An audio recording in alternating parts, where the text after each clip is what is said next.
Pemirsa Intens Investigasi, perjalanan cinta Baim Wong dan Paula Verhoeven resmi berakhir. Ya, putusan itu pun dibacakan dalam sidang yang digelar Rabu 16 April 2025 kemarin di Pengadilan Agama Jakarta Selatan. Meski digelar secara e-court, Baim Wong terlihat hadir didampingi sang kakak dan kuasa hukumnya. Sedangkan Paula tidak terlihat kehadirannya dalam sidang putusan tersebut. Benarkah Paula terbukti selingkuh dari Baim Wong? Hingga hakim pun menyebutnya sebagai istri durhaka. Benarkah karena terbukti bersalah, nafkah mut'ah yang diajukan Paula sebesar 3 miliar rupiah hanya diputus hakim sebesar 1 miliar saja? Di satu sisi, benarkah Baim pun masih ingin bertemu dengan orang ketiga yang notabene adalah temannya sendiri? Benarkah hal ini pun dilakukan Baim demi kepentingan sang anak?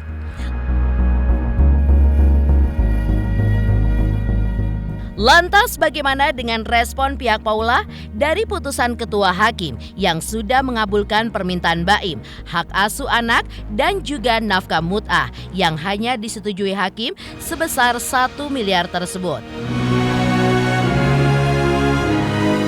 Pemirsa, bersama Intens Investigasi, kami hadirkan kabar terkini, terpercaya, dan teraktual. Tetapi sebelumnya, jangan lupa untuk like, subscribe, dan juga share channel YouTube ini.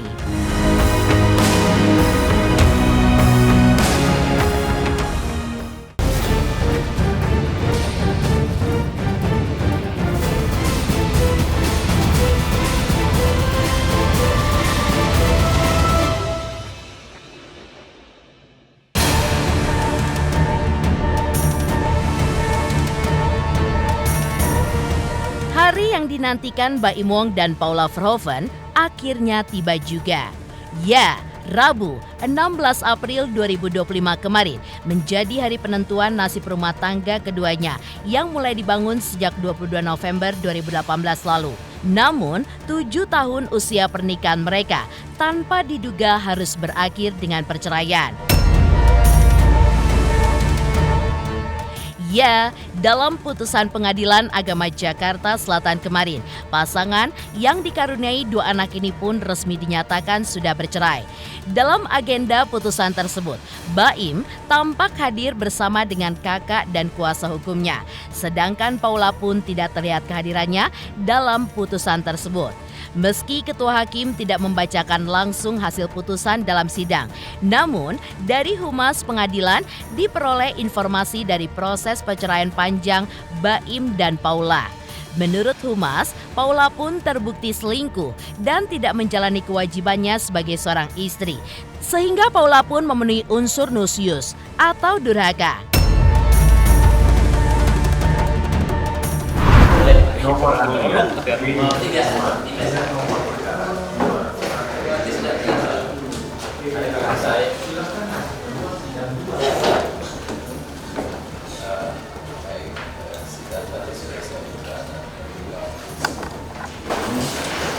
antara pertama adalah perkara sidang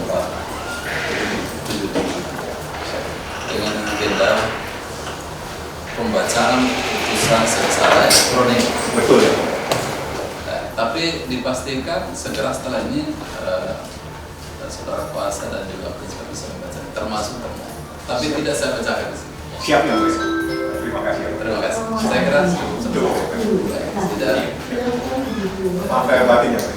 Ucapan alami sidang perkara ini. Daud, teteh mana?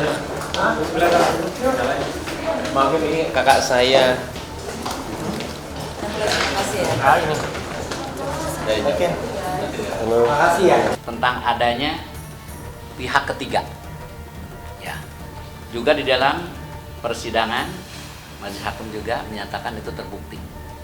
Sehingga dengan adanya pihak ketiga yang kita tahu di media, kami tidak bisa menyebutkan nama aslinya karena ini kan perkara belum inkrah ya. Jadi yang inisial NS itu majelis hakim menyatakan itu terbukti, sehingga dengan terbuktinya adanya pihak ketiga dalam rumah tangga pemohon dan termohon, dalam hal ini antara termohon dengan pihak ketiga tersebut, maka pihak termohon dinyatakan sebagai istri yang nusyuz. Istri nusyuz itu artinya istri yang durhaka kepada suami. Ya, yang tadi dalam bahasanya melalaikan kewajiban, kemudian yang akhirnya tidak menjaga kehormatan sebagai istri, bahkan juga kalau bahasa isinya mengkhianati hubungan suci antara suami istri.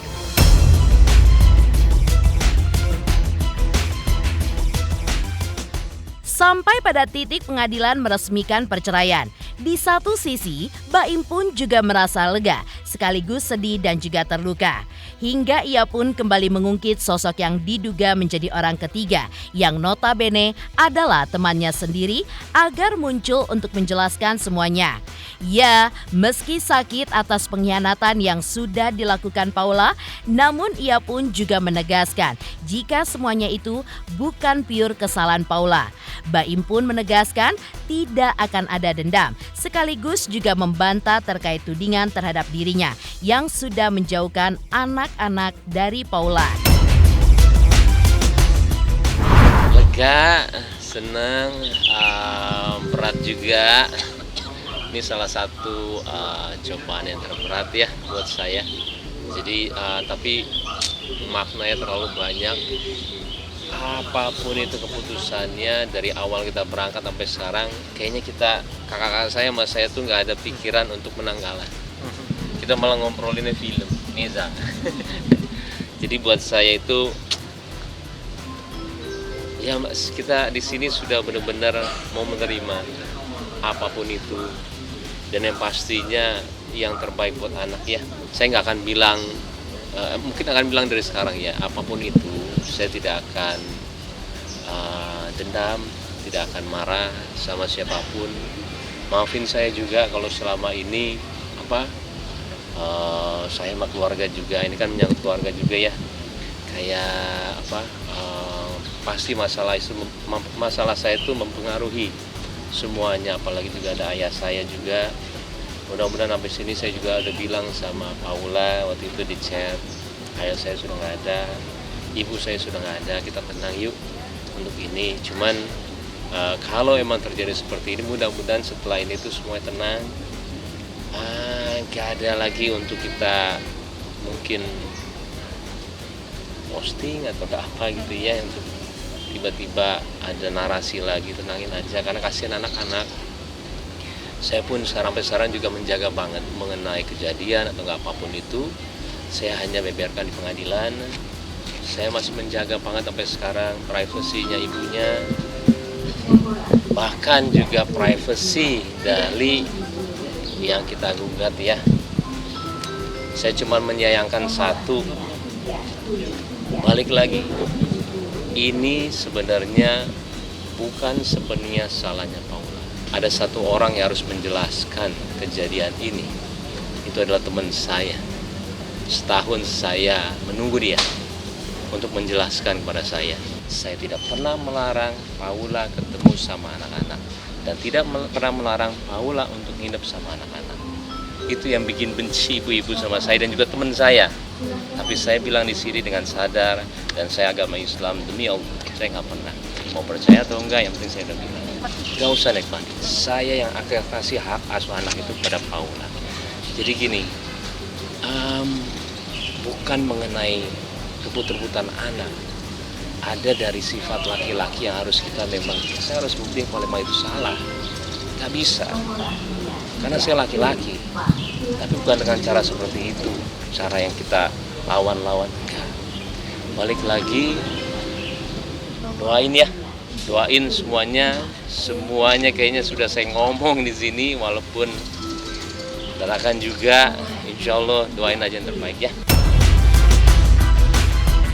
Di sisi lain, Fahmi Bahmid sebagai kuasa hukum Baim juga menjelaskan aturan pembagian hak asuh anak yang diputuskan oleh pengadilan, di mana sebelumnya pada saat proses pemeriksaan di persidangan, Baim pun sempat ditanya oleh majelis hakim tentang proses bagaimana menyelesaikan persoalan anak. Majelis hakim sempat menawarkan jika anak yang satu ikut dengannya dan yang satu lagi ikut Paula. Tapi hal ini pun tidak baik bagi tumbuh kembang anak. Hingga akhirnya diambil jalan dengan pertimbangan hakim, akhirnya diputuskan hak asuh anak pun diasuh secara bersama dengan memberikan batasan waktu 2 minggu pertama kepada Baim dan 2 minggu berikutnya kepada Paula. Terhitung mulai hari ini, Muhammad Ibrahim yang Anda kenal Baim Wong sudah cerai. Jadi saya bacakan saja putusan cerainya yang terpenting.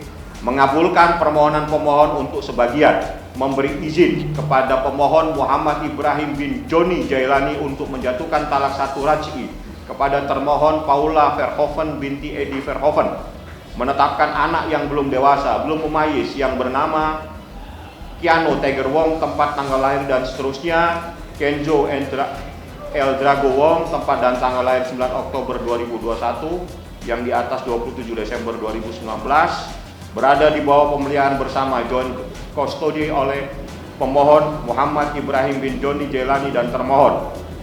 Sejak putusan ini berkekuatan tetap dengan ketentuan 2 pekan pertama ditetapkan bersama termohon, kemudian 2 pekan berikutnya bersama pemohon. Demikian seterusnya sampai anak-anak tersebut dapat memilih sendiri tempat tinggal terbaik. Tapi satu hal yang paling difahami, yang harus difahami, anak itu bukan objek, sehingga tidak bisa dieksekusi pada saat dia tidak mau. Jadi ini bagaimana nanti saatnya seseorang itu mampu untuk merayu, bagaimana mampu untuk membuat anak itu mau kepadanya. Jadi tidak ada lagi anak itu dipaksa. Apalagi ada kejadian sampai nangis-nangis, itu adalah hal yang melanggar hukum. Sementara itu, kuasa hukum Paula yang ditemui juga mengungkapkan mereka pun masih mempelajari berkas perkara dan akan mempertimbangkan hasil putusan hakim, termasuk soal hak asuh anak hingga nafkah mut'ah yang diterima Paula hanya sebesar 1 miliar dari 3 miliar yang diajukan oleh Paula. Hal ini pun tidak disetujui hakim karena Paula pun terbukti bersalah dengan perselingkuhannya itu. Nanti kita akan kami masih meneliti terkait dengan putusan dan kemudian nanti kami akan memberikan statement. Kami masih mempertimbangkan. Tolak. Ada beberapa yang ditolak dan dibuktikan bahwa kebenaran itu. Ya, nanti kami masih mempelajari berkas perkara dan putusan. Surat putusan. Udah. Responnya seperti apa, Bang? Ya, kami sebagai PH itu masih mempelajari dan kami akan berdiskusi dengan Paula nanti. Visinya sama ya, visinya adalah untuk kepentingan dari anak. Sebenarnya kalau misalnya adanya suatu perbedaan pandangan orang tua, memang yang dikedepankan adalah anak.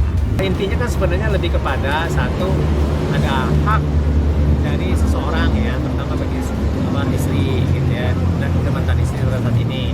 Dan kemudian yang kedua itu terkait dengan anak. Tapi dari itu semua yang paling dipentingkan itu adalah bagaimana untuk bisa memberikan hal yang paling baik kepada anak-anaknya.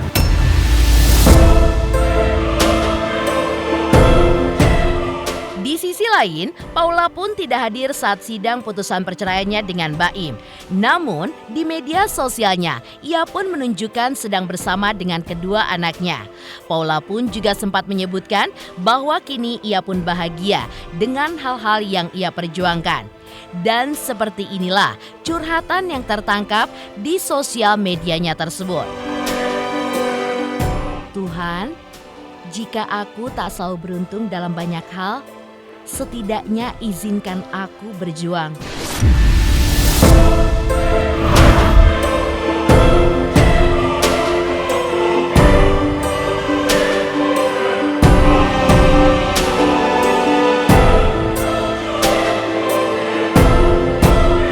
Sementara itu, sebelumnya Baim pun sempat dituding netizen sudah menjauhkan anak-anaknya dari Paula karena selama 8 bulan kedua anaknya pun tinggal dengan dirinya dan terpisah dari ibunya.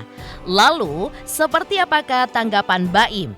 Benarkah Baim pun juga membantah jika dirinya sudah menjauhkan kedua anaknya dari Paula? 3 juta subscriber, luar biasa sekali 3 juta. Ya pokoknya semakin sukses lah dan bisa menghadirkan sesuatu yang memang baik untuk diperlihatkan.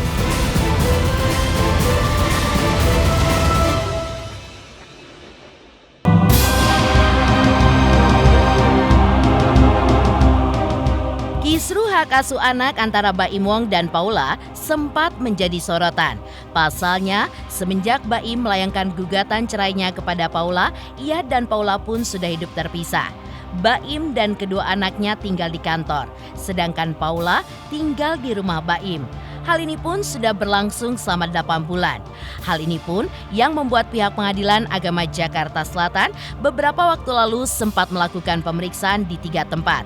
Menurut Fahmi Bahmid, proses pemeriksaan setempat atas permintaan dirinya kepada pengadilan agar semuanya pun terbuka dan juga terungkap, sekaligus melihat respon anak-anak terhadap seseorang. Selain itu, untuk melihat kelayakan tempat tinggal anak-anak, dalam momen tersebut, Baim pun menyebut jika ia merasa tenang dengan anak-anak dan fokus dalam agenda pemeriksaan pengadilan pada hari itu. Ternyata anak-anak tetap menolak, bahkan teriak-teriak tadi. Dari tempat pemeriksaan itu biar majelis hakim yang menyimpulkan. Yang jelas tadi dalam proses itu majelis hakim juga sampai masuk ke kamar, juga melakukan pemeriksaan di lantai berapa di rumah yang ada di Ozon. Artinya hal tersebut untuk melihat kelayakan tempat untuk dua orang anak tersebut. Apakah rumah tersebut layak atau tidak layak. Apabila ada salah satu yang tidak sehat, baik jasmani atau rohani, tidak harus mendapatkan hak hadonan. Saya itu laki-laki. Laki-laki itu sebenarnya maunya bebas. Kalau bisa saya nggak ngasuh anak. Tapi gimana? Kita punya tanggung jawab sebagai orang tua. Mau tiap hari juga apa-apa. Tapi jangan bilang kita yang melarang. Itu salah banget. Dan kita nggak pernah melarang sekalipun. Begitu kalau misalnya mau nginep terserah. Sampai kadang-kadang juga sesimpel teori seperti itu. Tapi kenapa tidak bisa masuk ke dia yang akhirnya saya malah kayak orang jahat di sini. Bingung. Dan saya ngomong di sini bilangnya, saya harus berbicara dengan bahasa apa? Sedangkan saya nggak bisa berbicara. Kenapa? Di mata kalian yang nonton segala semuanya, saya dikira membela diri, salah lagi. Usai melihat secara langsung ketiga tempat dan melihat respon anak-anak, Pengadilan Agama Jakarta Selatan pun akhirnya memutuskan hak asuh anak dilakukan bersama dengan 2 minggu bersama Baim dan 2 minggu bersama Paula. Selain itu, pasca bercerai, Baim pun diwajibkan memberikan nafkah mut'ah kepada Paula. Benarkah Baim pun harus memberikan nafkah mut'ah sebesar 1 miliar kepada Paula? Saya Cika Bode, selamat untuk Intens Investigasi dengan subscribernya 3 juta. Wow, keren banget. Semoga info-infonya bermanfaat buat teman-teman semuanya. Selamat!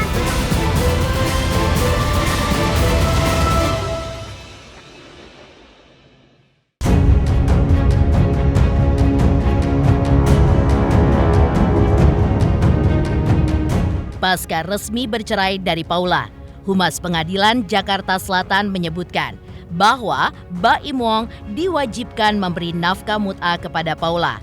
Nafkah mut'ah adalah pemberian dari mantan suami kepada mantan istri yang dicerai, berupa uang ataupun benda lain sebagai penghibur atau bekal hidup. Dan nafkah mut'ah diberikan sebagai wujud tanggung jawab suami setelah terjadi perceraian untuk meringankan beban psikologis dan juga beban ekonomi istri yang dicerai. Dan nafkah mut'ah yang diajukan Paula kepada Baim pun sebesar 3 miliar rupiah. Namun, karena Paula terbukti bersalah dengan perselingkuhannya dan berdasarkan hasil pertimbangan lainnya, maka Ketua Hakim pun memutuskan Baim untuk membayarkan nafkah mut'ah sebesar 1 miliar saja. Dan ini pun akan dibayarkan langsung oleh Baim usai keputusan cerai berketetapan tetap saat sidang ikrar talak berlangsung. Menuntut mut'ah sebagai istri yang akan diceraikan adalah berupa uang sejumlah 3 miliar. Ya, kemudian menuntut nafkah selama idah. Jadi kan ada masa idah 3 bulan, dia menuntut nafkah idahnya 200 juta sebulan, berarti totalnya 600 juta ya. Pertimbangannya itu pasti berbagai aspek ya. Pertama dari penghasilannya, ya, kemampuan dari pihak pemohon. Yang menentukan sekali adalah bahwa nilai atau juga jumlah mut'ah itu, ya, pertama dipertimbangkan dasar kemampuan dan kepatutan. Kemampuan dari pihak pemohon dan juga kepatutan. Patut enggak? Wajar enggak gitu ya. Ya, itu ada pertimbangan seperti setiap bulan pemohon memberikan nafkah kepada termohon ya berapa, jadi pertimbangan gitu ya. Termasuk penghasilan dia dari bukti-bukti dan saksi-saksi yang disampaikan itu kan, dari penghasilan perusahaannya berapa kan, seperti itu. Jadi ada, makanya itu kalau kita jelaskan itu pasti banyak faktornya. Dibayar langsung 1 miliar dan dibayarkannya sebelum pengucapan ikrar talak, itu ada ketentuannya. Ya nanti kalau ini putusan sudah berkekuatan hukum tetap, para pihak menerima gitu ya, sudah menerima, nanti ada namanya sidang pengucapan ikrar talak. Demikian pemirsa, kabar terkini, terpercaya, dan teraktual yang kami hadirkan hari ini. Saksikan terus Intens Investigasi setiap hari Senin sampai dengan Jumat, tayang 5 kali sehari dan Sabtu tayang 3 kali sehari, yaitu pada pukul 11 siang, 12 siang, 3 sore, dan 6 sore. Tentunya hanya di YouTube channel. Dan pastikan jangan lupa untuk like, subscribe, share, dan komen channel Intens Investigasi.